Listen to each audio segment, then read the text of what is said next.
जळगाव येथून पंढरपूरकडे मार्गक्रमण करणाऱ्या संत मुक्ताई दिंडीचे स्वागत करण्याचा मान जेऊर येथील मुस्लिम समाजाला दिला जातो।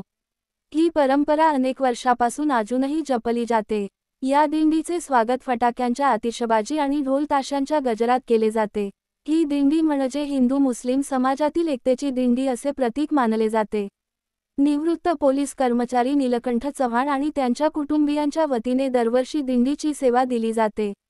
समाजात एकीकडे काही ठिकाणी जातीयवाद फैलावत असताना जेऊर सारख्या छोट्या गावात सामाजिक सलोख्याचे भान ठेवून मुस्लिम समाज दिंडीत सामील होतोय ही कौतुकाची बाब म्हणता येईल। जेऊर गावातील सर्व धर्मीय या दिंडीच्या सेवेत मग्न असतात। या ठिकाणी दिंडीचे आगमन होताच पाऊस येतो असा गावकऱ्यांचा समज आहे आणि विशेष म्हणजे पावसाने सुद्धा यावेळी दिंडीचे स्वागत केले।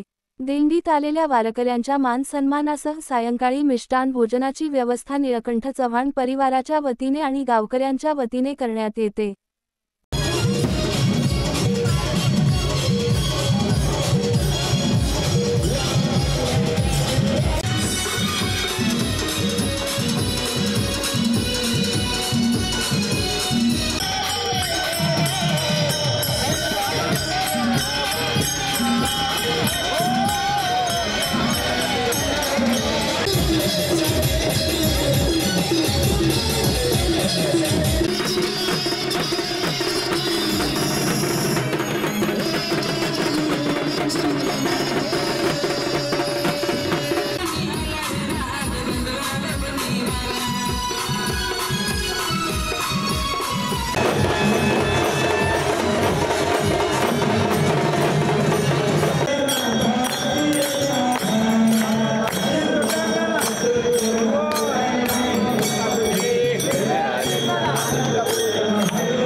अखंड आषाढी वारीनिमित्त पंढरपूरकडे विठ्ठलाच्या दर्शनाच्या आशेने जाताना संत मुक्ताबाई रामपालखी सोहळा जळगाव 153 वर्षाची ही जुनी परंपरा आज येथे संदेश जळगाव येथून आज आपल्या अहिल्यानगर येथे आदिमाया आदिशक्ती जी बायजाबाई मंदिराच्या पुण्यपावन स्पर्शाने पुनीत झालेल्या जेऊर नगरीमध्ये आली आहे आणि आज